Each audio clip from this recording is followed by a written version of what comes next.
Little Tokyo is a century-old, community-driven neighborhood.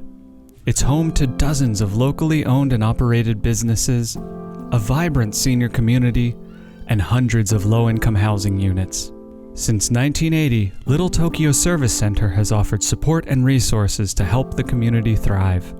Since the outbreak of COVID-19, our operations have had to adjust. The obvious thing is a lot of businesses have shut down or are kind of operating at very minimal levels. And so traffic is not what it used to be. And then for us, for a lot of our residents in our affordable housing buildings, a huge number have lost jobs, have had their hours cut, and are facing, making a choice between paying rent or buying groceries. For a lot of seniors, obviously, they were concerned about being able to, get meals because many of them were reluctant to go to grocery stores, stand in long lines, fight crowds. And then, of course, half the time when they get there, shelves are empty, right?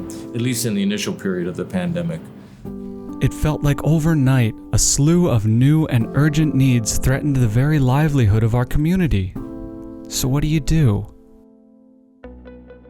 We prioritized programs that solved multiple problems at once, and if those programs weren't in place, we invented them.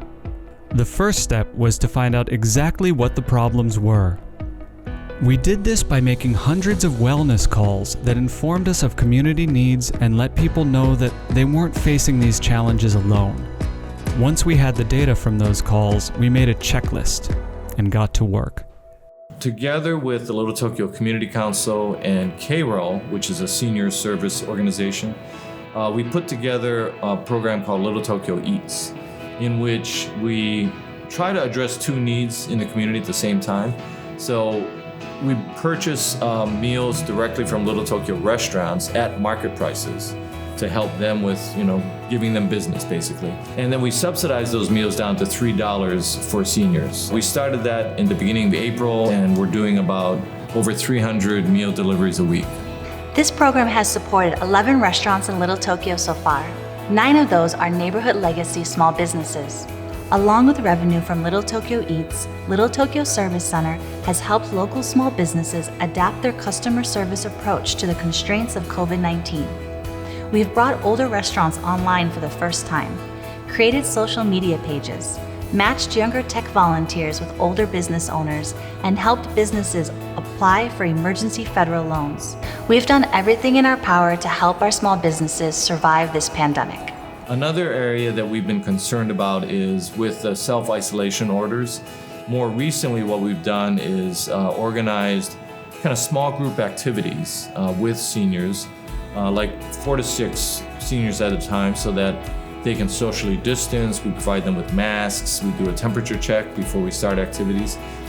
クラスがあるよって言われて、じゃあ参加しますって。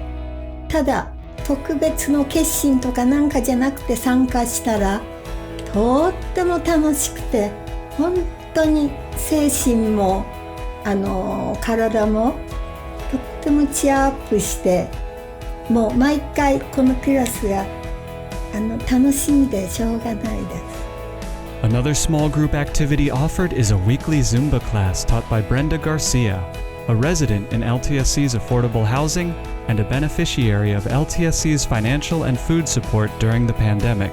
La verdad bastante. LTSC es una agencia que lo vamos a agradecer eternamente porque tanto nos ha ayudado económicamente como en comidas.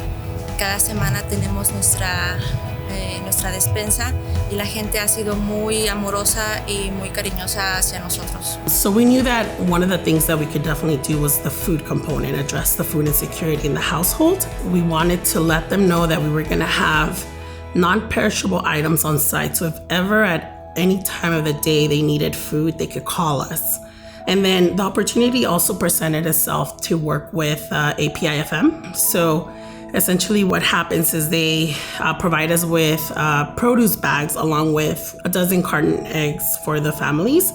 And so we're not only providing non-perishables, now we're providing fresh produce and eggs for the families. I think one of the things we really did right is our folks were out there talking to people that we serve to really find out what their situation was right from the beginning. we have just done whatever we could to make sure people don't fall through the cracks. We've been a safety net, but everyone out there, all of our supporters, we're so grateful. We would not be able to do any of this alone, that it just really took a village of people. We're just so grateful.